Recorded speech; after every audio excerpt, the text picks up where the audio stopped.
Good morning, everyone. Since this is a new committee, we do not have a chair or a vice chair. In fact, it's been reconstituted, as you may remember, so I'm going to start us off. And if you'll stand, we'll pledge allegiance. I pledge allegiance to the flag of the United States of America, to the republic for which it stands, one nation, under God, indivisible, with liberty and justice for all.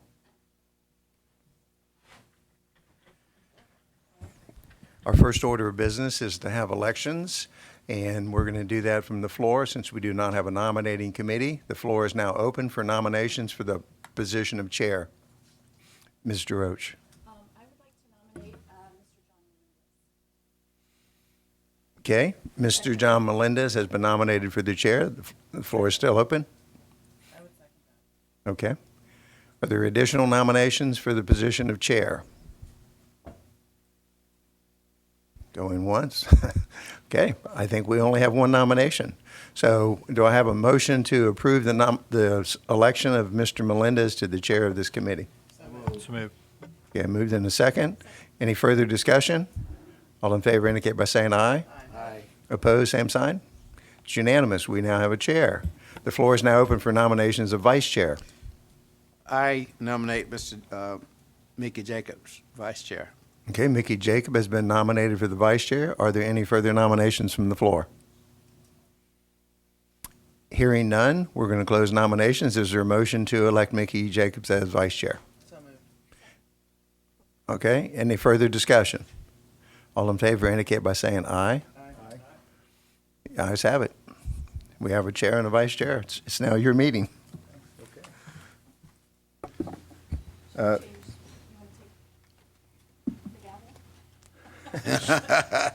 Sure. Do a symbolic gesture there.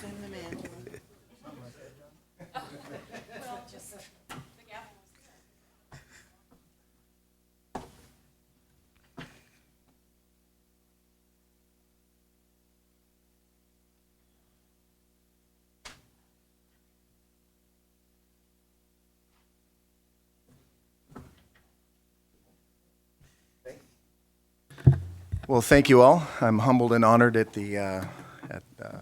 receiving this chairmanship. I really appreciate it and look forward to serving. Good morning, everyone.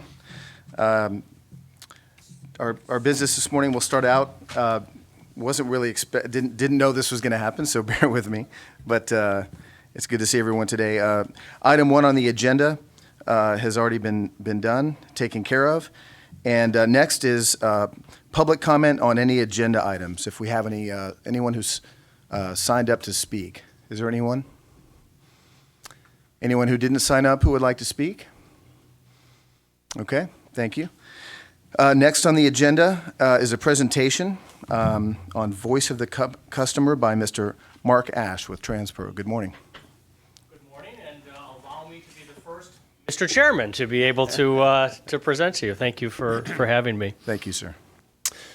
So I'm going to take us through a relatively brief presentation. Be happy to stop at any point for questions, but want to take you through a process that the HART management team has committed themselves to over the course of the last 4 or 5 months, and that is hearing the voice of the actual people who hop on board and utilize the service that HART provides every day.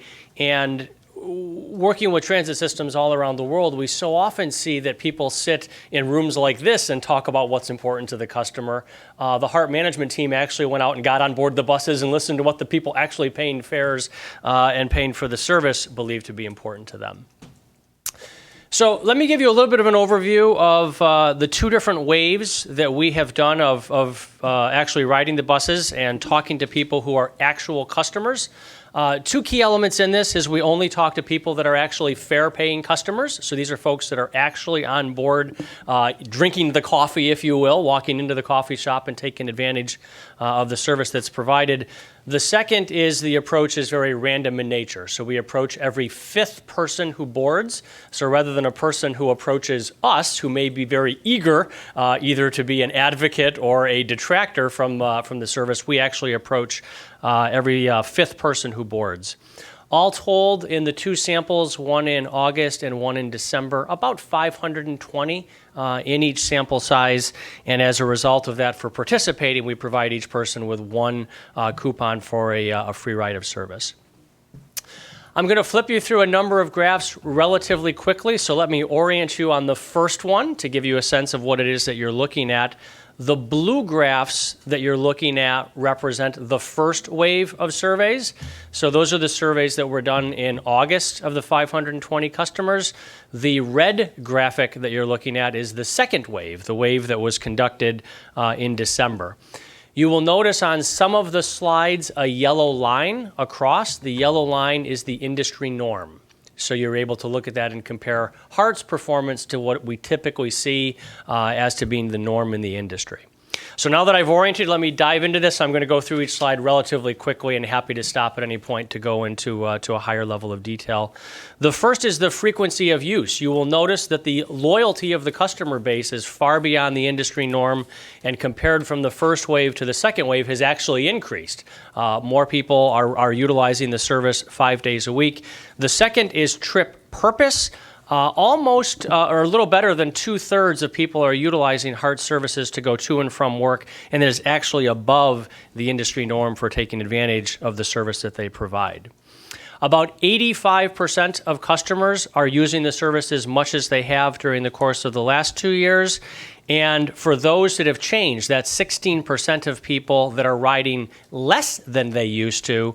That is really driven by two factors. Number one, they now have personal transportation available to them.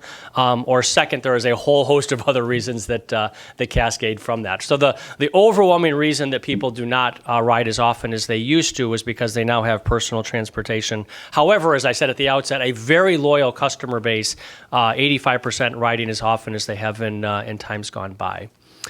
Do you have a choice as to whether to use or not? Almost exactly the norm. About 3/4 of the customer base identify that they do not have another choice. What's interesting is if you move to the right-hand side of the graphic, for those people who say that they do have a choice, so for that other about 30% who say that they do have a choice, the overwhelming majority of them indicate that the bus comes so often it's just as convenient as driving on their own.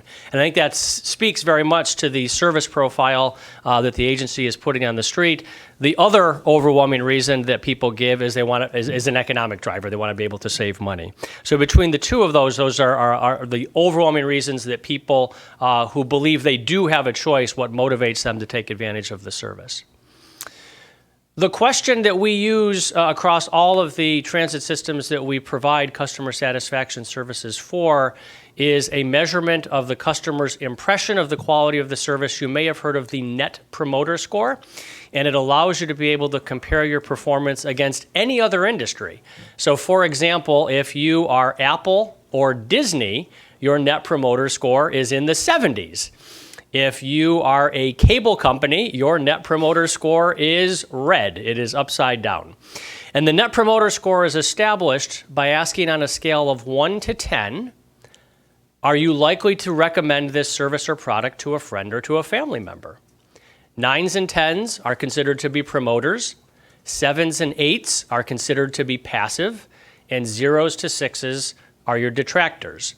The idea is to have a higher percentage of promoters than you do detractors. That gives you a positive NPS. The reverse, obviously, the cable company, which I speak to, there's more detractors than there are promoters. So the idea is to get down to that ultimate question. So drum roll, please. Let's look at the HART NPS. Wave 1, we were at a 21 NPS, very positive. Industry norm is a 12. Wave 2, the NPS, was a 31, almost a 50% increase from December to August, but overwhelmingly a very, very positive NPS for the agency. Furthermore, extremely positive when compared to the industry. So a very high NPS here, and you can see if you look at the right-hand side of the screen, a little higher level of detail here for you. The biggest change from Wave 2 to Wave 1 is more of the passives move to become promoters. They made that decision that they were far more likely to recommend the service. 85% of customers between the two waves indicate that the bus routes are convenient, are located in a convenient fashion for them, and almost 3/4, a little north of 70%, indicate that buses operate on the days and the times that they believe to be necessary to make their trips. Remember, almost 2/3 of our customers are using that to go to work, so the fact that they're saying that they operate on the days and times that the bus routes are located conveniently for them certainly makes it clear that the service is set up for people taking the service to be able to get to and from work. About 75%, about 3 in 4, agree that the trip times are reasonable. Bus gets me to my destination in a reasonable period of time. Again, a little better than 3/4 agree with that statement and indicate it to be true. Wait times. So all told, about 75% of HART's customers believe it is acceptable to wait up to 5 minutes for a bus. So the beautiful part of that is consistent with HART's definition for on-time performance. And it's fascinating as we get into some of the numbers in just a second, you'll be able to see that the customer's impression of on-time performance, you'll see this wait time, what is considered to be reasonable, 5 minutes. You'll see that the customer's impression of on-time performance almost exactly mirrors the truth. And so it is a beautiful connection between the impression of on-time performance and the reality of it. In regards to transfers, about 3 in 4 customers indicate they have to make 2 transfers in order to be able to reach their destination. We saw a bit of a jump here in the second wave compared to the first, and so we're going to be interested to see if that continues going forward. More people indicated that it took them 2 transfers rather than 1 to be able to arrive at their ultimate destination. Ease of being able to gather information on utilizing the service. Almost 85 to 90% between the two waves indicate that it is easy for them to be able to get information. And as we drilled down deeper, there was a number of new technologies that HART has introduced over the last year to make it even easier for people. This number clearly bears that out, that the effort that the agency has made to make it easier for people to obtain information is clearly being borne out in the results of what customers are seeing. So let's get into what people think about their interaction with the agency and the people who actually provide the service. 80% of customers, a little north of 80% in the second wave, agree that the bus drivers are helpful and knowledgeable. Further, a little bit of an increase in the second wave in regards to the statement, HART is focused on customer service. 3 in 4 customers agree that HART is focused on customer service in the delivery of their service. And about 80% of people believe that the bus drivers are considered to be courteous. Very high numbers, and certainly numbers that the agency should be proud of. The bus is clean. 3 in 4 customers would agree with that statement. We always separate the cleanliness of the bus and the cleanliness of the shelter because oftentimes you will see a divide there. Not a significant divide in HART's case. About 70% of folks who utilize the service believe that the shelters themselves are considered to be clean. In regards to safety and security, about 80% of people believe that their bus is safe, and further, about 80% of people believe that HART is actually concerned for their safety. So again, very high numbers in that regard. Customer service representatives. These are the folks in the call center that people interact with when they're calling in regards to finding more information or addressing an issue that they might have. When contacting HART, my calls are answered promptly. About 2/3 of people agree with that, and about 2/3 agree that the HART customer service representatives are helpful and courteous with their interaction. I'm going to drill deeper into this issue, which is why I'm going to call your attention to slide 16 here. Nearly 1/3 of the customer base has actually contacted the call center within the last 3 months. So there is a frequent interaction between people that use the service as well as the folks who answer the phones. About 80% who contacted believed that their concern was addressed.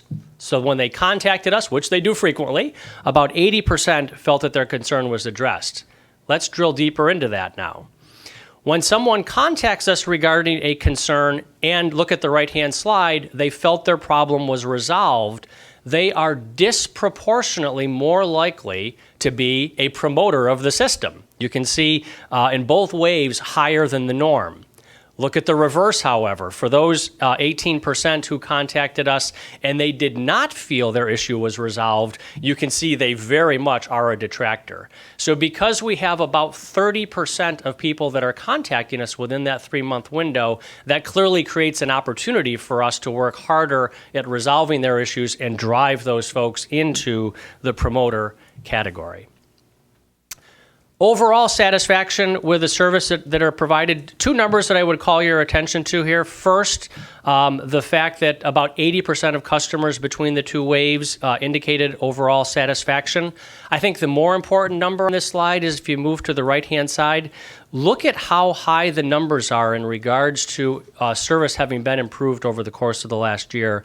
About 40% in the first wave and a little better than 45% in the second wave, saying it is noticeably improved over the course of the past year. Equally, if you put stayed the same or improved, we're at 95% between the 2 waves.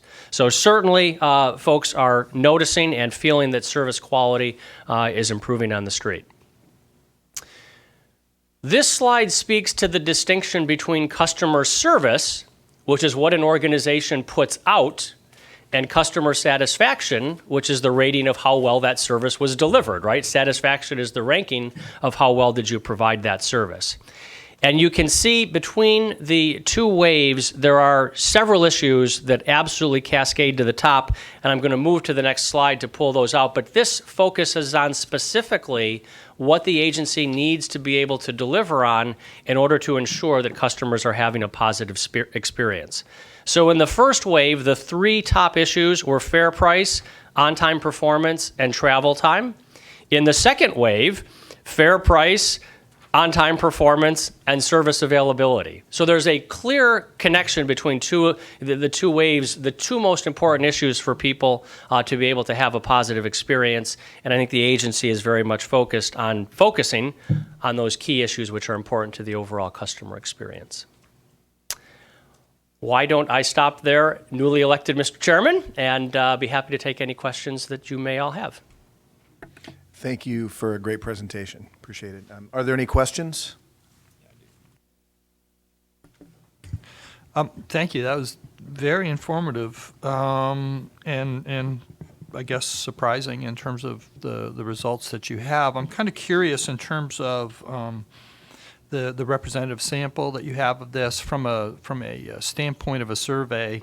Do the numbers really make a representative sample versed on the ridership that we have? Number one, that's my first question. How do you determine that, I guess, would be the question. Yeah, so good question. I think one of the great challenges for any public body is you oftentimes have to deal with the episodic experience of 2 customers that come before you and say, it's always this, it's always the other thing, and you're almost forced to rely upon those few folks that are standing in front of you.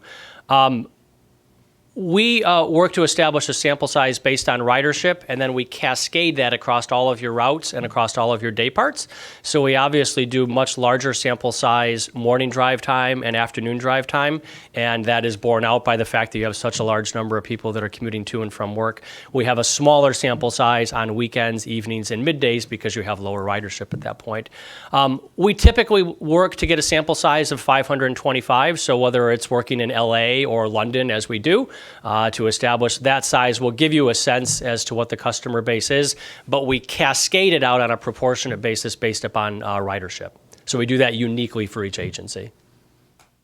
And on your survey, there was a very high percentage of people who were using the system because that was their only choice. I think there was over 70%, I believe, in that one graph and that. Did you, if you found somebody who was using it as a choice option rather than it's my only choice, did you ask any further questions of them as to why they were choosing that as a choice versus somebody who it's their only transportation option, just out of curiosity? Yeah, so I'll call your attention back to that slide and happy to get you to it separate. If you look at the right-hand side of that slide, it speaks to that percentage of folks that make the choice. So they don't say, I have no choice. They're in that universe that does have a choice, and the overwhelming reason that they ride is the bus comes so often and it's just as convenient as driving for them.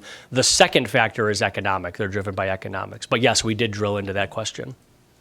And one more, and I apologize, I I'm fascinated by these kinds of things. On the safety side, I thought it was very interesting on safety that would you say that based on these results that our system is seen by the general public for the most part as a safe means of doing that? Because the interesting thing is the high percentage that people felt safe standing at the bus stop, waiting for the bus. So out of curiosity, in terms of other cities or even other countries that you've seen, I just came back from Europe and it was pretty amazing the systems that they have.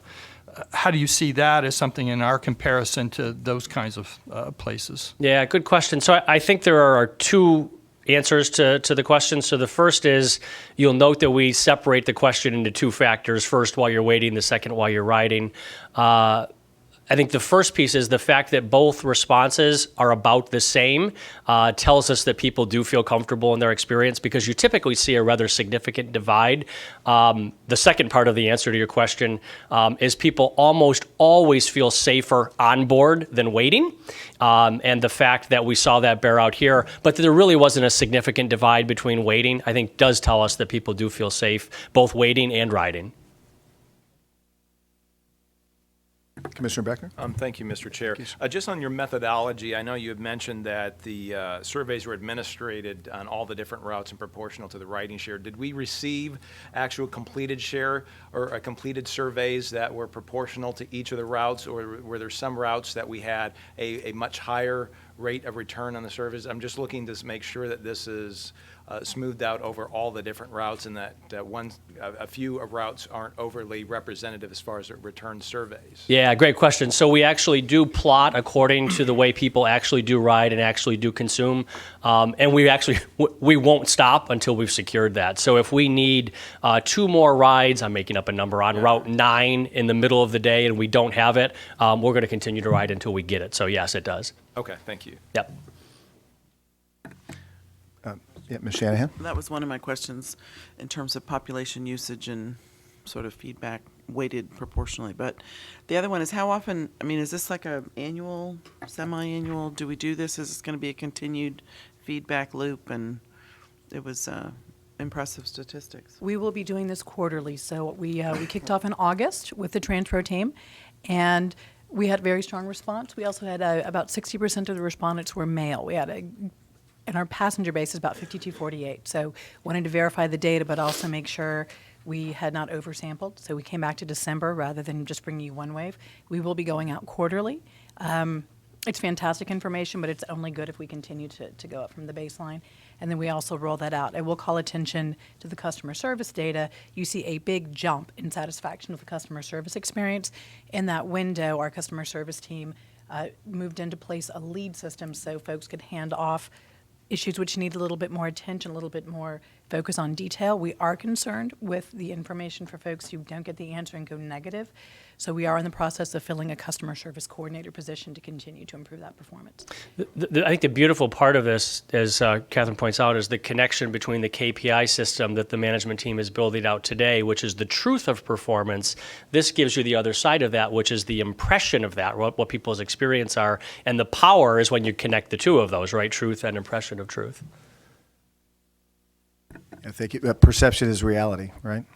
Perception can Or become a reality if we don't have the right. system. I think where the management team is going is to build that system so it doesn't become a reality. Yeah. Well, Mr. Ash, thank you very much for a great presentation, and thank you everyone for the great questions. I think this is a great kickoff to kind of this new committee. First of all, the results are fantastic. And I think in your analysis, your survey was done really well, and I'm encouraged by the fact that this will be done quarterly, and we're also looking into the customer service coordinator position. That's great, because, in the spirit of in operations, being transparent and accountability, I just think this is fantastic. So great job. Look forward to more. Super. Thank you. Thank you.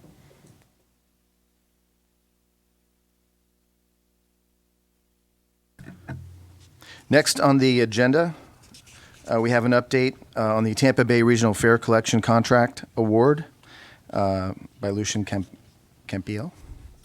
Thank you, sir.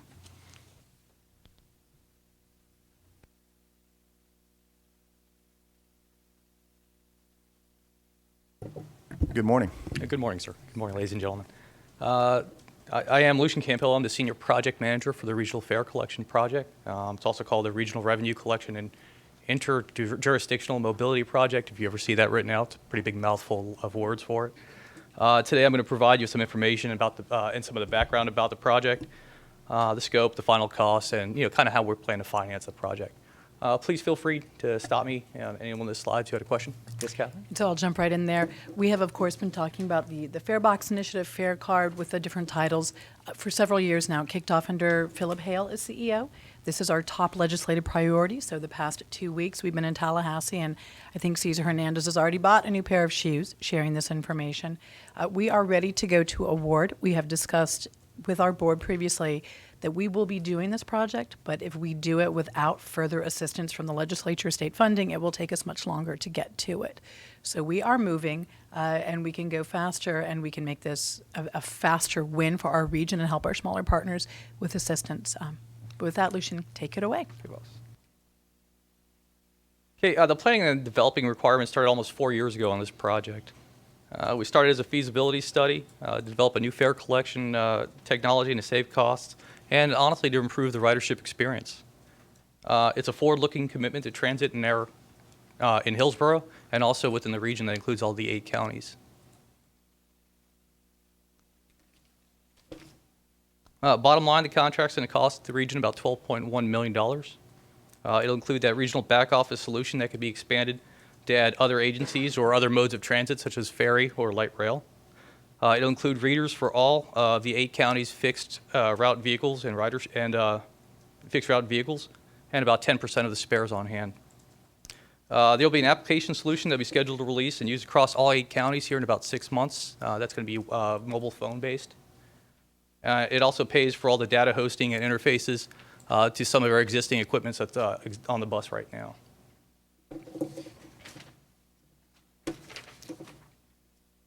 Before going into more of the contract, I think it's important to look, how is it going to benefit our riders, which should be what we're focused on. The system will give the rider that flexibility and control over their accounts, and that's really what the modern consumer demands. The picture on the top right of your slide, that's actually the onboard processor. Basically it's going to process the transaction as the rider gets on the bus. The rider can use their smartphone on their phone, the regional branded smart card we're going to provide, or a 2D barcode to get on the bus and process the fare, the transaction on the bus. On the screen, they'll basically see on the processor itself, that picture, they'll collect the card or whatever media they have, and they'll have a green for go, everything's good, a yellow for, yeah, go ahead, get on the bus, but your account's a little bit low, or red, there's something wrong with your account, you need to get fixed.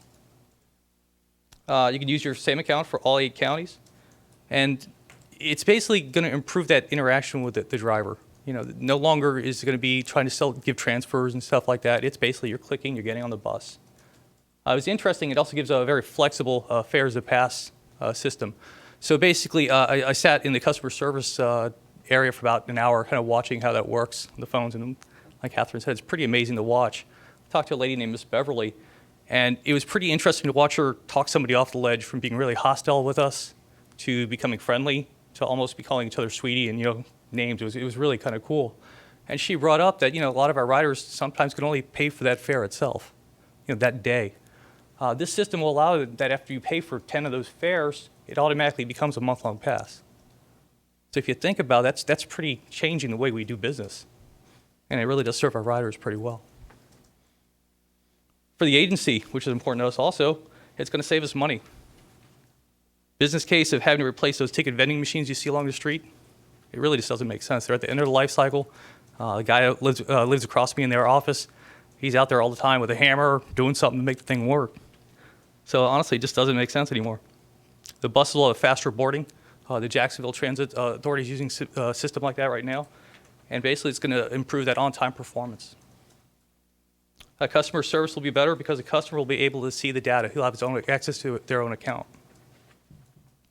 It includes another interactive voice response system, where just like you have your credit card. If you lost your card, you get on there, cancel it right there. It's account-based, so it's pretty neat. For the drivers, excuse me, they can focus more on safety and positive interactions with the clients instead of just worried about that mag strip media thing that if you get it wet, sometimes it doesn't work. For some agencies, it's a generational jump. I think Hernando, at this point now, they only have a cash collection portion. They have no, cards or something like that. So it's a big deal for them. And as a region, led by HART and PSTA, we're demonstrating innovation and leadership.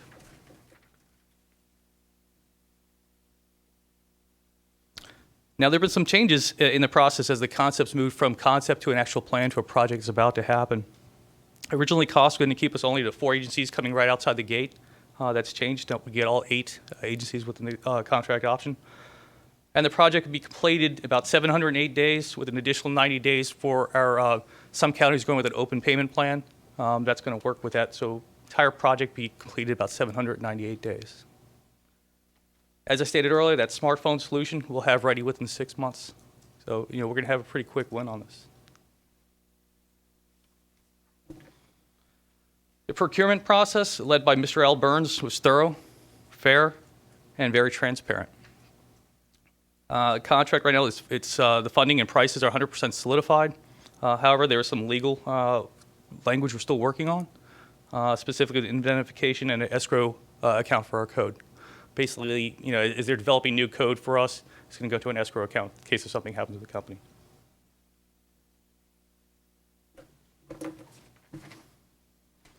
Okay, here's a quick breakdown on how we going to finance the project, or excuse me, project funding overview.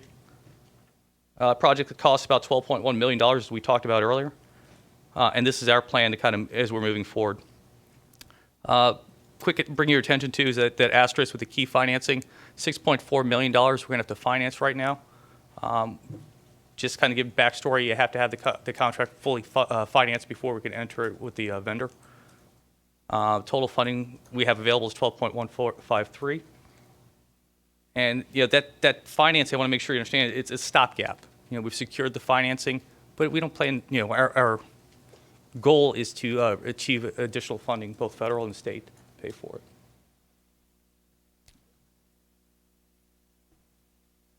Way ahead, we're going to continue to aggressively seek funding. As Catherine said before, this is our #1 legislative priority, and it is also #1 legislative priority for PSTA to secure funding for this project. We have a lot of work to do, and we're pretty excited to finally get started with this. And would ask that you forward our resolution favorably. And thanks for your time this morning. Any questions? Thank you very much for the presentation. Commissioner Becker? Thank you, Mr. Chair. This is such an exciting project and certainly warrants to be one of our top priorities. A question that I had that it seems like this has turned into a great regional effort concerning 8 counties. When you're going through the funding options, if you go back to the project or funding overview, they talked about programmed future funding. Is that coming from, for 2017 and 2018, is that coming from a combined effort of our agencies? Yes, sir. Or, okay. Yes, sir. It's across the entities. Okay, so all 8 agencies then have committed funding to this project? Let me get verification on what the text is in our memos of understanding. But as I understand, all the agencies do, of course, have skin in the game to some extent because it's an improvement capital-wise for every one of the agencies. Yeah. But we'll get actual amounts from what we have in our MOUs. That's why I just wanted to make sure that we're all committed to this, because I see also, it just alluded in the comments that PSTA is equally committed. So I didn't know if there are reservations from other agencies or... No, sir. Of the 8 counties, HART and PSTA are obviously Hillsborough and Pinellas. They're the 2 counties that have a standalone transit agency. In our 6 partner entities, transit is operated as a division of the county. Right. These are entities then which are obviously no less important, but they don't have their own legislative staff. They don't have their own footprint. They are competing within their county jurisdictions when it comes to talking about what is the most important project to get funded. This by default puts HART and PSTA in the leadership role of carrying the water up to Tallahassee, but also making the very strong voice locally, doing a lot of the technical work that we're sharing with our partners. That shouldn't be construed to think that our 6 other county partners are not as involved, but we have the big staff where we might have 9 people in IT. Some of our county partners have a fifth of a person that they get on alternate Wednesdays. So our commitment is probably appropriately scaled, but everybody is in. Okay, all right, thank you. Any other questions? Oh, Mr. Roche? Yeah, I'm very encouraged as well at this project. I think it's really going to benefit, and obviously, love the slides, how the writer benefits, and then equally how the agency benefits. Question, when you get the low balance as you're, I guess, entering the bus, will it operate like the SunPass where when you meet a threshold, it would, you can set it up to reload your card?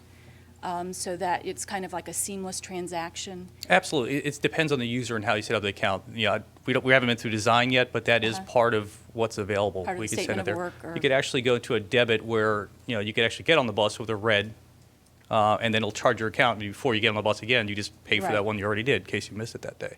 Okay, very good. And the interesting thing is it's basically almost instant. You could basically be at the bus stop, load it, get on the bus, and you're fine.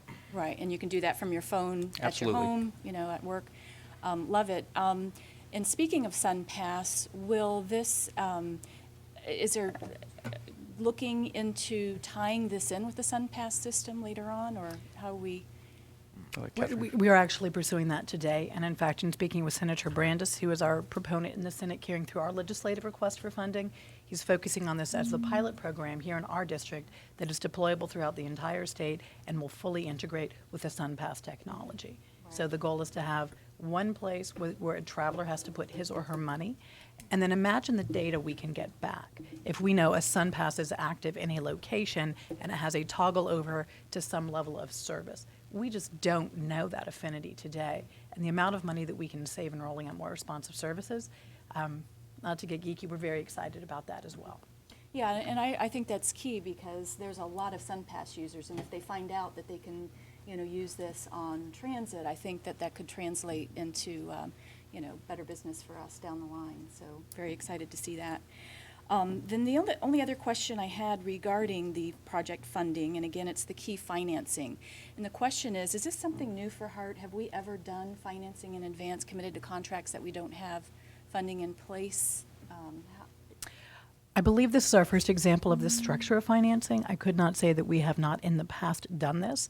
Again, we've lined this up in case we are using it if we don't have other entities contributing in. And the intent is to be able to pay for this as we go through outlying years. We could not get into the contract without a statement that everything was ready to go from the get-go. But of course, we will be doing this incrementally as our invoices come in. So the intent is not to use this, but the intent is this has to be there to be able to move forward with the project today. Right.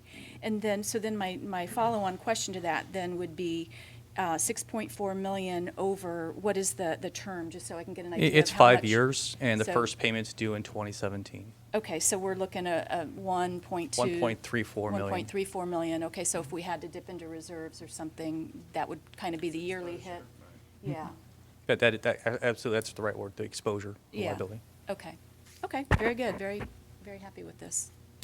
And one final customer service point we'd like to make. We do robust business with our patrons down at MacDill Air Force Base. They participate through the TransBins program, so they have a debit card from the federal government which purchases their pass. We anticipate this to be very popular. This program will allow passes to be shut off. So for instance, if a patron now at MacDill gets notice that he or she is going TDY, they have a pass that's live and we have a hard time taking care of them. This would allow us to have the opportunity that when our military personnel go out, the phone sees that they aren't using it anymore and they get a pause, and when they come back, they're back where they were. They don't have to worry when they get a flight in at 11 p.m. how they're getting to work the next day. So we're excited about that as a customer convenience option as well. That's correct. Question. Yeah, I just want to say that, I'm very impressed with the work the staff have done and brought us thus far. But I'm wondering if we, if we know from a percentage-wise, the number of customers that we have that's not using smartphones or technology and that kind of thing, and if so, how are we going to serve that element of our customers? It's an excellent question, Reverend. We, in our last onboard survey, 45% of our patrons said they had smartphones. About another 40% said they use cell phones. Many held up their smartphones and showed them to us. However, this is not limited to smartphone technology. The other exciting proponent of this component is a smart card. just like somebody would buy at a Walgreens. So instead of getting a paper pass, patrons can buy the reloadable smart card. They'll still configure it to toggle to a credit card or a bank account. They can use it as an individual fare. As Mr. Campillo noted, it can convert to a monthly pass if they use it enough time, but they'll have the smart card. You don't need to use a smartphone. You can get the card. You will be able to get it at a Walgreens or CVS, a little more convenient, and we will continue to accept the cash fares and the paper fares. We anticipate going through our fare structure to maybe make the electronic fares a little more attractive, but because of our Title VI considerations and knowing that we do have patrons who just don't have access to banking, we will continue to accept the old school fares. Mr. Jacobs has been waiting patiently, and we'll go to Commissioner Beckner.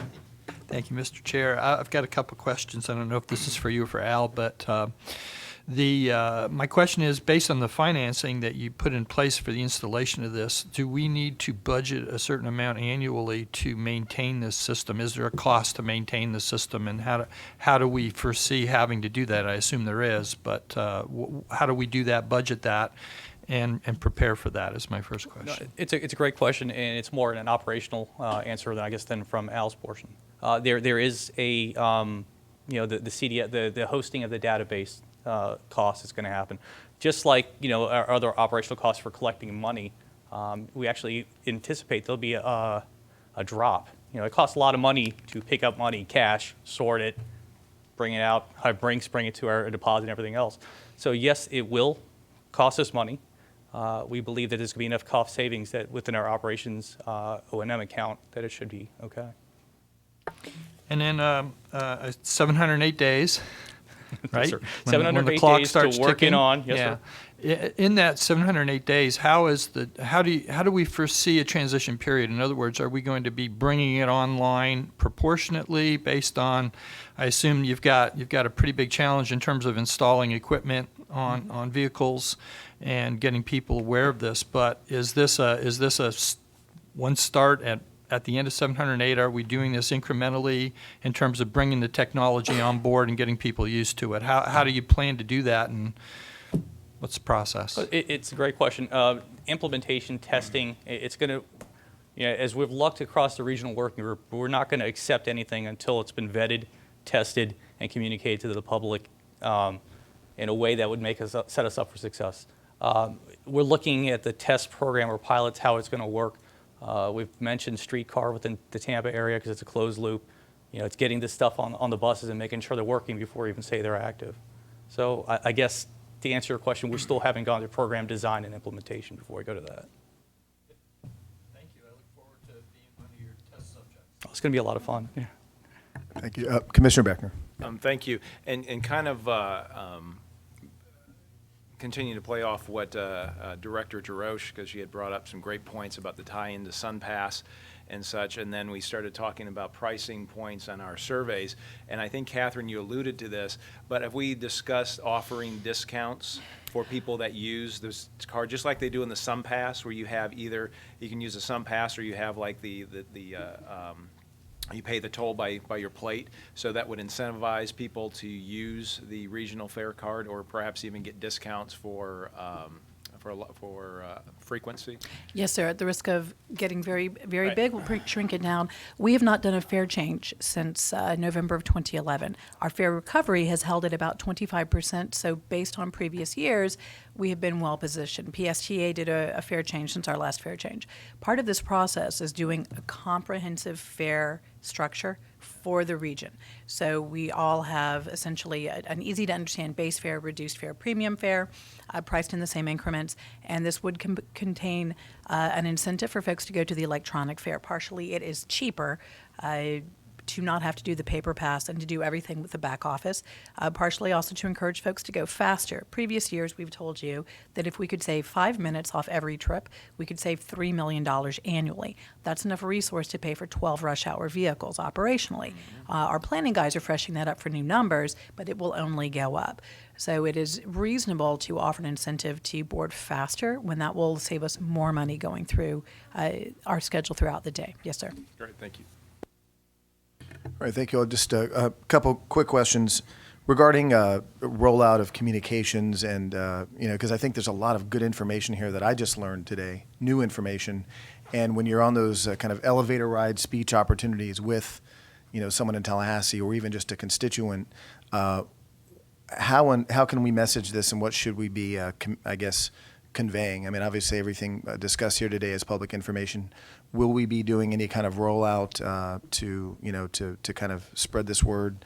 What are the plans for that, I guess? Yeah, this window will include a comprehensive communications plan, working with the consultant and what's been successful for them in other markets, but tweaking that for the Tampa Bay rollout.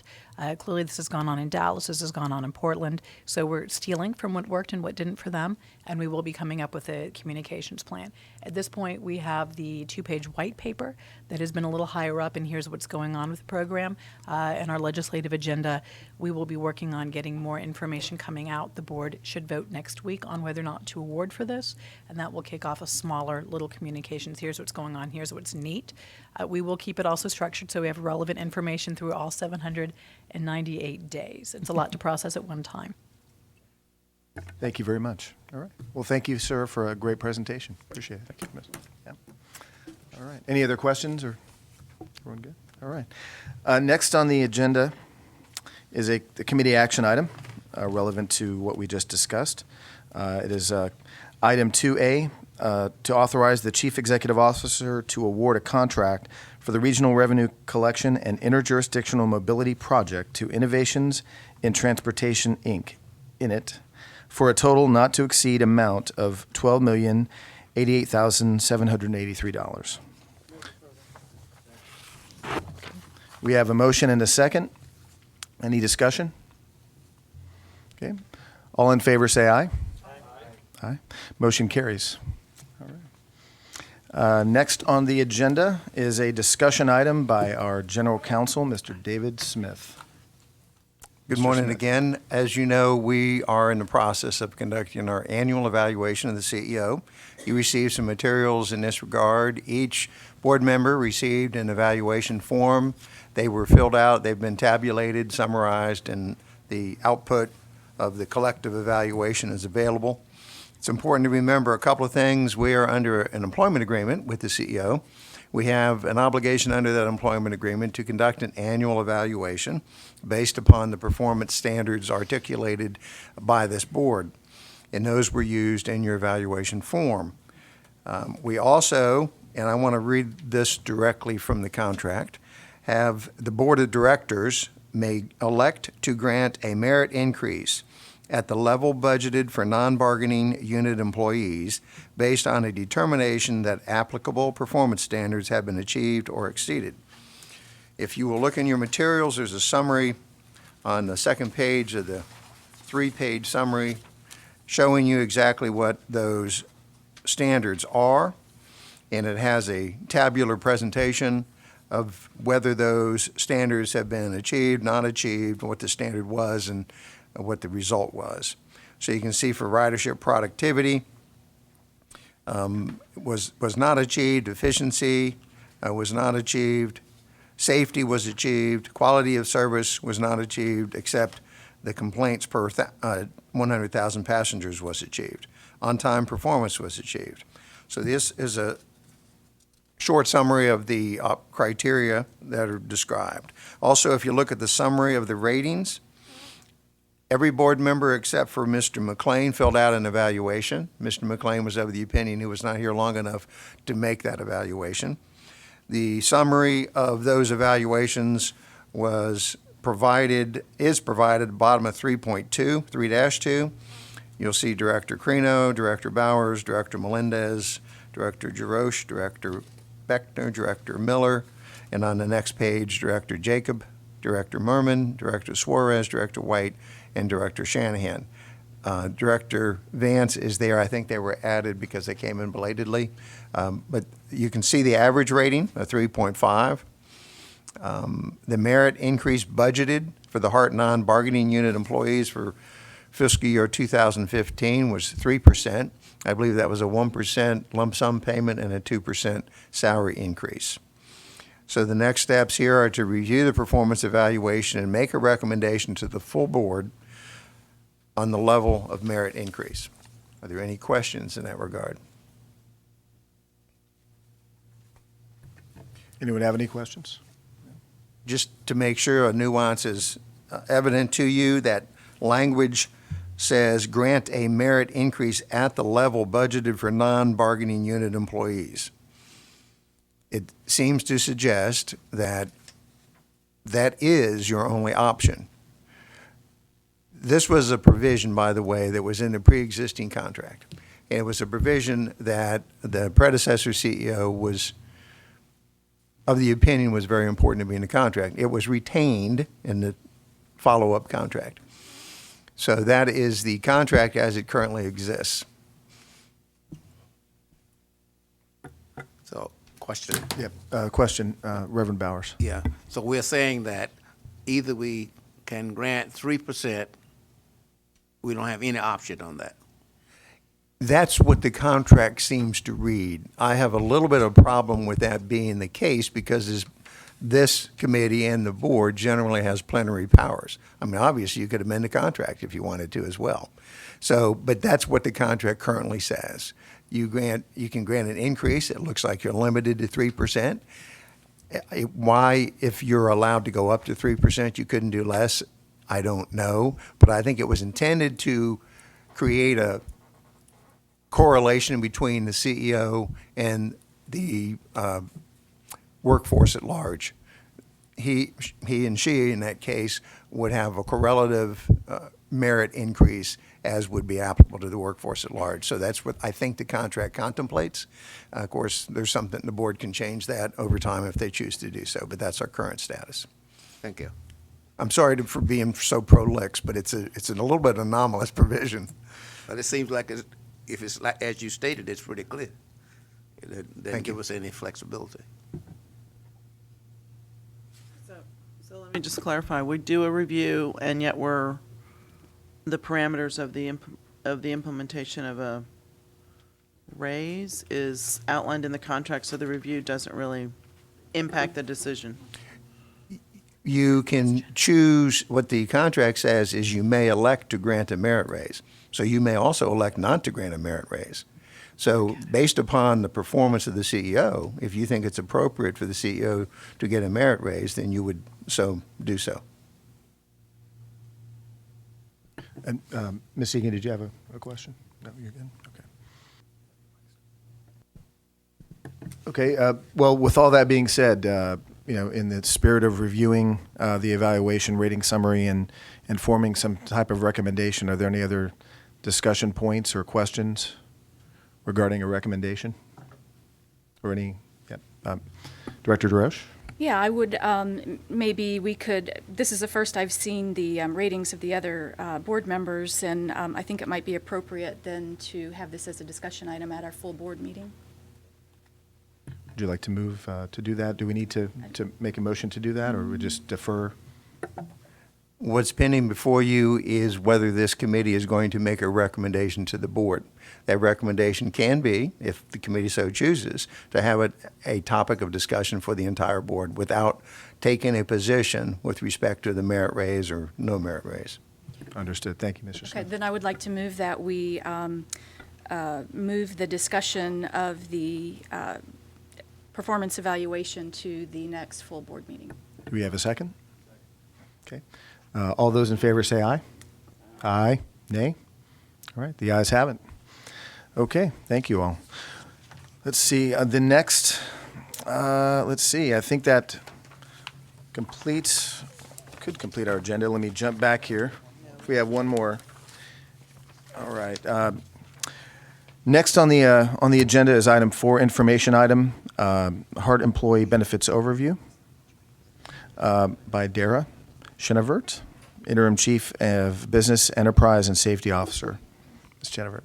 Good morning, Good morning. board members. Dara Chenevert, Interim Chief Business, Enterprise, and Safety Officer. Congratulations, Chair Melendez and Vice Chair Jacob, on your appointments. This is just a brief item to let you know where we stand in terms of our current 2016 benefit structure. In 2015, we spent considerable time redesigning our health plan benefits to do several things. One was to meet compliance requirements under the Affordable Care Act. Number 2, to begin cost shifting in the midst of rising healthcare costs. 3, to migrate our wellness program to the third and final tier in an effort to encourage voluntary participation. 4, to make our plans accessible and affordable to all of our employees. And 5, to provide maximum choice to our employees to build health coverage that was most prudent and beneficial to their health care needs. With that in mind, we had the basic assumption that we would see significant movement away from our most expensive plan design to both HART as an employer and to our employees as benefit premium into the lower cost options offered throughout our base, low cost options or HDHPs, high deductible, high premium, or high deductible health plans, and our newly designed enhanced low cost option, which was the enhanced high deductible health plan. And both of those low cost options feature our health reimbursement accounts, or the HRAs.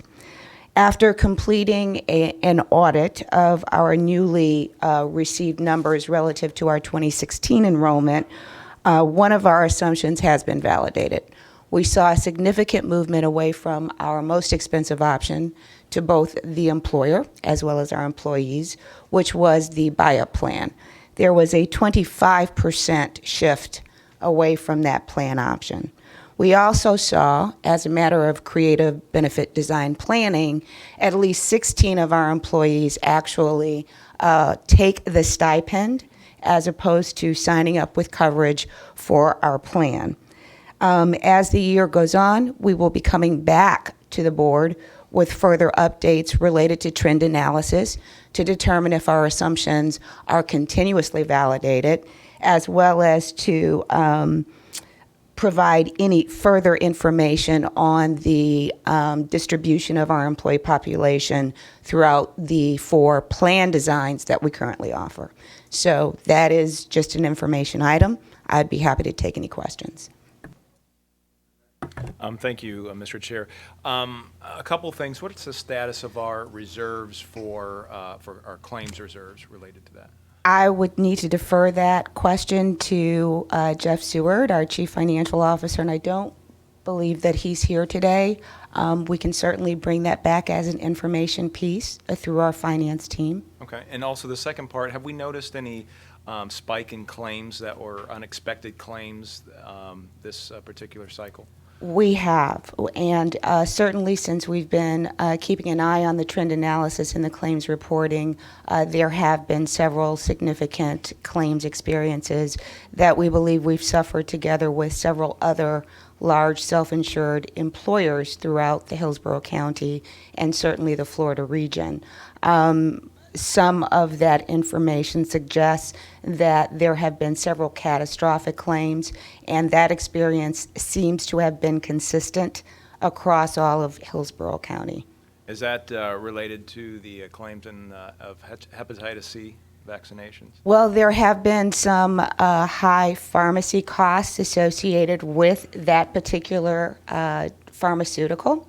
And I think that as an employer, we have actually seen an increase based upon the introduction of that drug in March of this past year, as have several other of the self-insured employers, not less than, for example, the city of Tampa, Hillsborough County, have also experienced significant pharmaceutical claims as a result of those drugs. Is there any particular action that you're going to be bringing back to the board as far as to address the spike in claims, or anything we're going to have to do to adjust premiums, rates, or et cetera?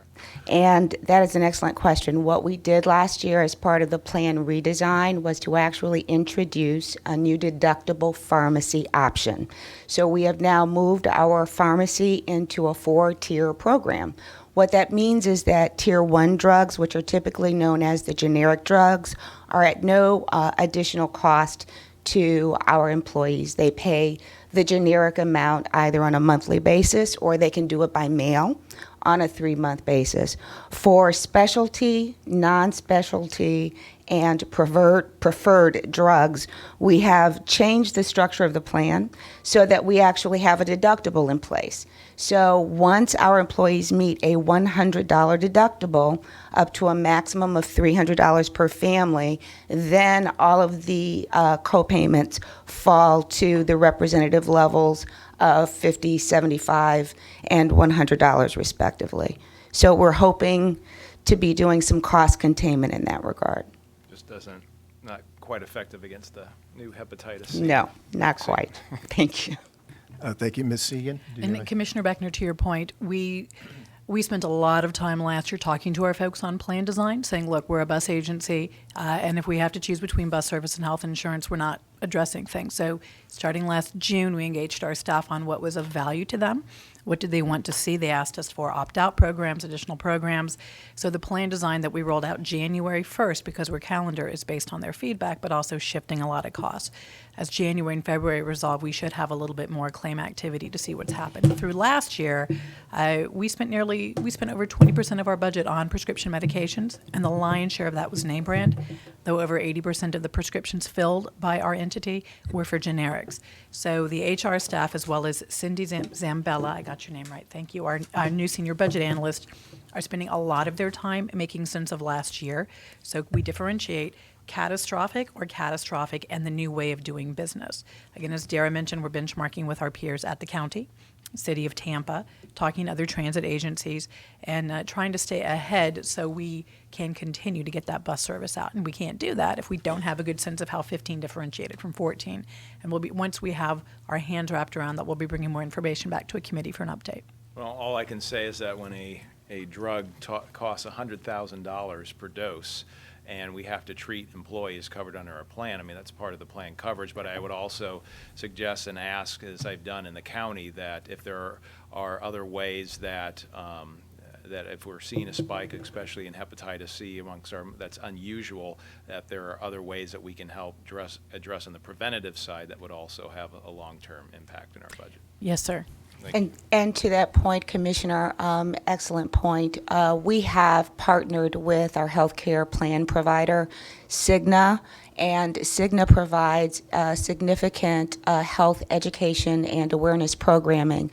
We have launched with Cigna our wellness initiative towards both Motivate Me, which is essentially an equivalent to telemedicine, as well as doing the mycigna.com active participation towards our wellness program. Each of those portals provides educational pieces for prevention purposes, obviously, and also for wellness and lifestyle management. And to that point, one additional note, we have successfully migrated to the third tier of our wellness programming, meaning that for the first time this year, we were able to introduce both the participant and non-participant rates with respect to our premium payments by our employees. And that has seen a significant movement of our population into our wellness program. Any other, thank you, Ms. Jennifer. Any other questions? Well, I want to thank you for, since I've been here, I was here before the self-insured rollout. I just want to say that you always do a tremendous job of bringing us factual information, actionable, and just thank you for your vigilance and to provide our employees the best care while also looking out for impacts to the agency. So thank you. I look forward to continued updates. Thank you, Mr. Chair. Thank you.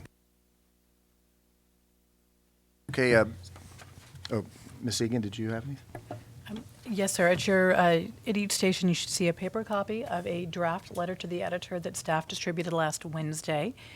We had received some comments via email, so I wanted to bring this up for consideration and discussion today. You will also be receiving by email today, if you have not already, a link to a letter to the editor, which to BARDA, published on Friday afternoon, with a very strong regional message as well. To some extent, it hits the points that the first draft of the letter was hitting. So a benefit to make sure we're taking our message forward. It is unique, it is standing out, it's focusing not on what the TBARDA content is. So with that, I'd like to turn the letter over to the committee for discussion. With that, Ms. Shanahan? And we'll go around. I thought the first draft of the letter was excellent. It was a little long. And I read when I got here the T-BARTA, which I think is more of what I would call landscape, sort of a 30,000 foot, and I think HART, I wrote down some comments here that I'll give to Catherine and Lena before I leave here, but, as measured by our customers, we're an industry trendsetter, we're an industry leader, viewed as helpful, resourceful, and well-run. And so, HART is the agency that's going to actually execute/implement a transportation policy. So what you want to do in the op-ed is to talk about the key issues that you discussed, the CSX, FDOT, or 5 issues. And, T-BARTA has a role in terms of regional collaborative conversation and policy discussions, but we are the executional or, implementing body to actually run. So I think reaffirming some of the things that we heard back this morning, but also, I don't think their 40-year plan and envisioning what the Tampa airport and all the stuff that they mentioned in their letter is a bad thing. And I think we have to work within the region in a collaborative way. Again, at the end of the day, HART is the organization that has to actually design, bid, implement, run, any regional transportation policy. And I think that's where you want to end up being seen as the natural body to do that. And so I would be complimentary of T-BARTA's now that, theirs is out there in the space, and just build on why, HART is ready to do some of these actionable items that are currently ongoing that you outlined, but also that, from a forward perspective, we're building vis-a-vis the, fare box card, and trying to do technology, all the different things that are happening in the space, which you see in every other industry. So I'll give my comments. I still think it's something that we should, get the board to sign off on, hopefully on Monday of the draft, and get it placed and be in the discussion. Okay, Director Jarosh? Yeah, I had a little bit of a different take on this letter because I feel like we're leading off with our feasibility study. The first 3 bullet points have never really been discussed, and I think we actually had that conversation in our last board meeting, that there's a lot of these things that are coming out that HART has not yet had a chance to weigh in on, at least at the board level, as far as setting policy. And I think we're running the risk of setting some false expectations. I know, we're leading off with the CSX being open to selling their 2 existing rail lines. Well, we can't forget that in 2010, during the alternatives analysis, we were trying to purchase their A lines, which were the downtown lines.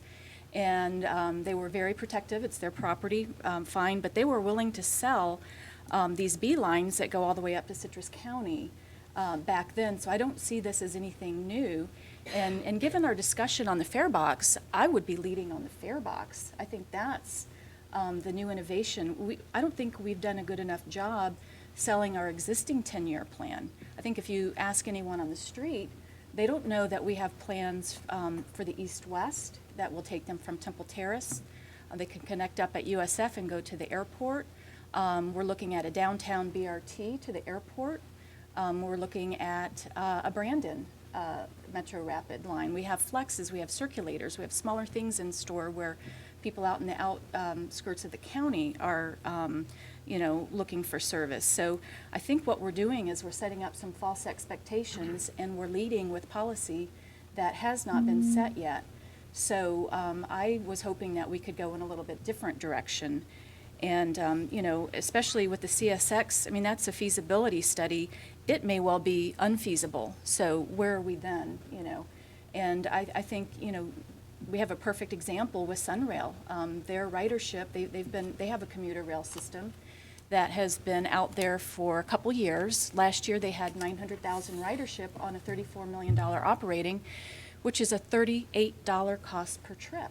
When HART is averaging around $4, I know it's been going up a little bit, but $4 per trip with our bus service, I think we really, this is something that should be discussed before we lead with this as policy when it's not our existing policy. So my recommendation would be to play up a little bit more of, the Metro Rapids things outlined in our TDP. We've got great new service options coming out for our paratransit with the taxi vouchers, which should reduce our cost hopefully in half. I think we have a lot of good ideas and plans that we're currently implementing that we have done a poor job communicating to the public. And so I see this letter to the editor as, the vehicle to get that message out. Thank you, Director DeRoche. Anyone else? I had a couple of comments and observations, unless anyone else had anything else. I have not forwarded any formal comments or responses regarding the initial draft, but I would echo the sentiment and I guess the spirit of what Director DeRoche said in this sense. I definitely see this as a key moment in time, and if you will, and a key opportunity to really put out there, our priorities and really what we've been talking about for some time now. And first, I also want to acknowledge and thank Ms. Shanahan for coming up with this idea in the first place. I definitely want to give deference to that leadership. And on that note, I think this is that, when I was walking up this morning, I thought about it. When I think TDP and I think vision or status quo and vision, I think about those priorities and kind of the order of priority. And I think the way that this is messaged should contain our top priorities first and our most tangible priorities and opportunities first. And the way that it could be presented, again, this is all just food for thought in the suggestion box, just my personal opinion as a board member. We are right now, again, back to that opportunity in Tampa. We're poised to be a leader, but also a partner. So I think that conveying a spirit of leadership, but also partnership is key in this document. And I think it can be crafted to do both, meaning we highlight and, we detail the areas in which we're leading and where we have those anchors, and then we do a nice solid follow-up with back when we were discussing the vision. It's something we're passionate about, and those partnerships is something we're passionate about, and it's in the dialogue, but it's and I guess the right way to say it is some of them are not necessarily feasible yet, but we definitely acknowledge that they're a priority for us. But I think the order of priority is important, and then I guess also I just want to share that I was at a TBX public meeting last week, and I really want to iterate how much HART, the name HART, is in the public dialogue right now. One of the things that was brought up was, and again, I think we all know TBX is a very hot topic, and that is a DOT project. But in the spirit of kind of that leadership and partnership, I think that I will tell you that the DOT sees TBX as it's their project to get out there. But it was made very clear that from an operational standpoint, when it's decided what would go in a transit envelope, that's on us. So, we need to be, I think we need to be assertive and also, again, and lead in those things that are important to us. And I think we need to be out there making sure we're kind of making it known, yes, you can move forward with this project, but if it's on us, or the ferry, for instance, that's another one where we are responsible, we have ownership in that environmental permitting process. So I think that if those things can be interlaced into the document in a way that says these are, what HART is embracing and working on and has been committed to for some time, but we're also a partner in these other, a very willing and facilitating partner. That's what I would like to see. I know that was a mouthful, but just suggestions. And the other thing I would say was the ferry service in the 10-year TDP plan. No.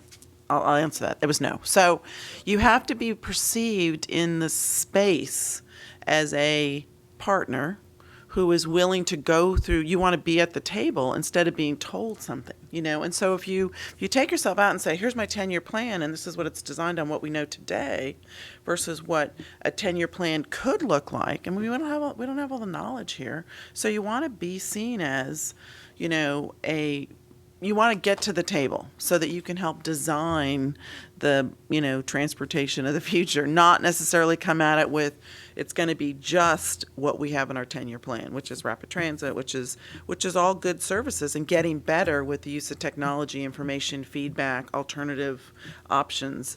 But I think if you limit yourself in an organization, then you're seen as a functionary versus a leader. And so I liked, what the chairman said in terms of leadership and partnership, and I'm happy with the reprioritization, but I definitely wouldn't leave out some of the options that, the ferry service is going to happen because of leadership in the, elected class, and we'll see if it works or not. But we don't want to not be at that table to have the conversations to say how it could or couldn't work or interface with, the regional fare box or all this other stuff, because otherwise then it doesn't all connect. And so I think you got to be careful about just limiting it to, here's our 10-year TDP plan, and this is all we're going to comment on. That would be my recommendation. Yeah, and I Director would be in Darash. agreement.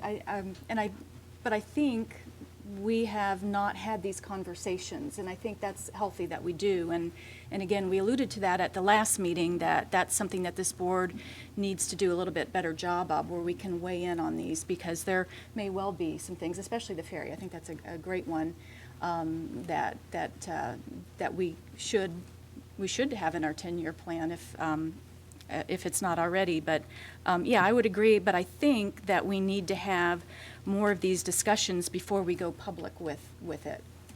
So that would be just my comment. Is I would totally agree with your concepts and your comments on that. But let's just don't put it out to the public yet and give back these false expectations on things that may or may not, happen, studies. And, I'd rather lead, maybe we can include those, but let's lead on the things that we know are working, that we know are regional, such as the fare card, and can really be positive for our agency, positive news.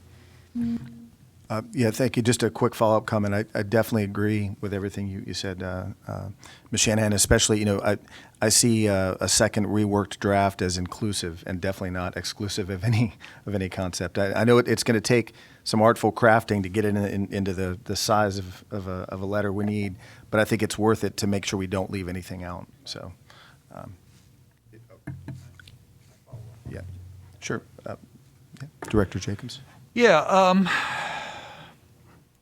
I'm always a big believer in I'd rather be accused of moving forward with something and being a visionary than not doing something about something else and talking about what we're doing.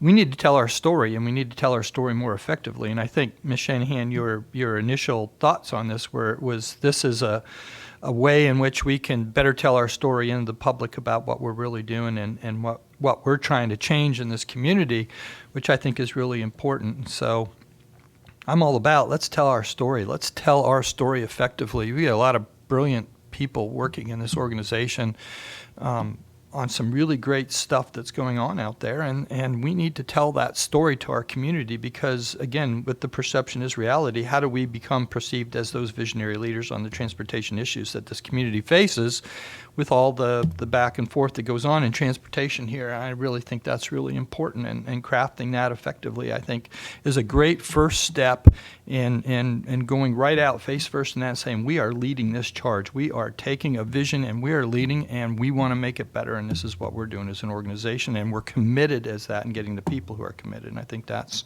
critically important to be able to somehow say all this in a very short piece. Thank you. Oh, Ms. Egan, yeah. Thank you, Mr. Chair. And to the points, as we pulled together content for this, we did see how much of our information and the work we've laid the groundwork for last year gets to be sold this year, because now we're very stable with where we're going.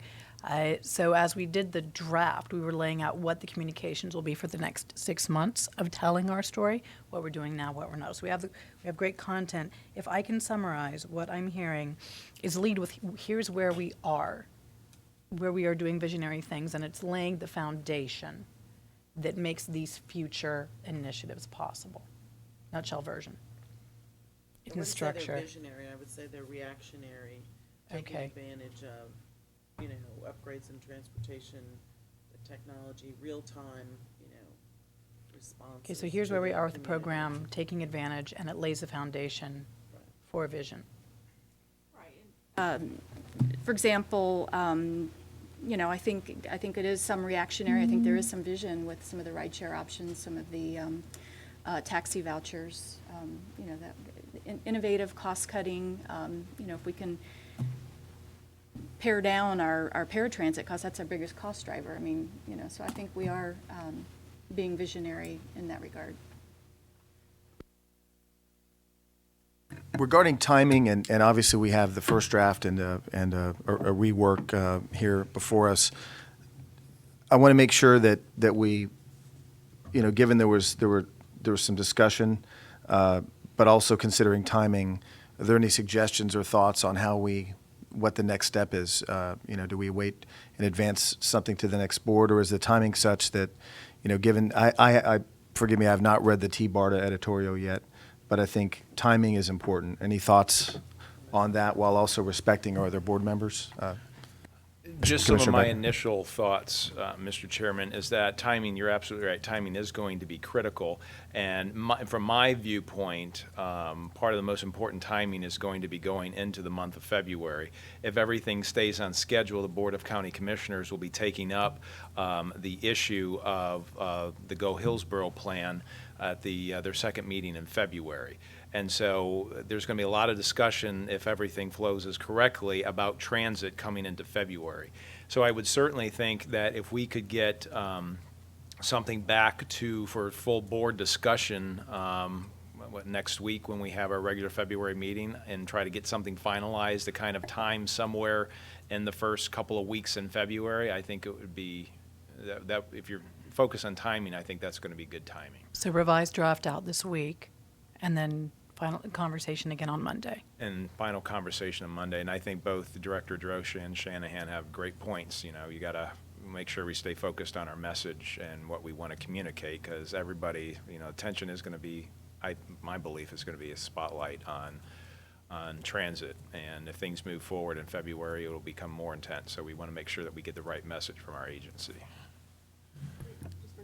Briefly, I would be in agreement, and again, by leading with the fare box, because that is our number one ask in the legislature, they'll still be in session, there'll be still time. I think that would be very helpful to have that in there. Thank you all. And I think, and Commissioner Beckner, thank you for those comments. I would definitely agree. And I think that when we meet as a board, we should really try to work towards, that should be the day that the document is finalized. Is that what I'm hearing? That it would have been worked through enough? That's what I would suggest, to have Yeah. something, because we won't meet again until to March, and then by then if our federal or our legislative priorities, you know, it's going to be too kind of on the late side for that. So Right. I think we definitely need to have something finalized and voted on, if we have to take a vote on this, or at least given final comments by our next full board meeting next week. Right. Thank you. So with that, Mr. Smith, based on past action, is there any action we need to take today, or can we just basically just generally just that this will go to the, you know, be looked at the next board meeting? I don't think this committee needs to take any action today in that Okay. regard. Thank you. You're welcome. All right. Well, unless there are any other questions or comments, I think with that we are adjourned. Thank you all.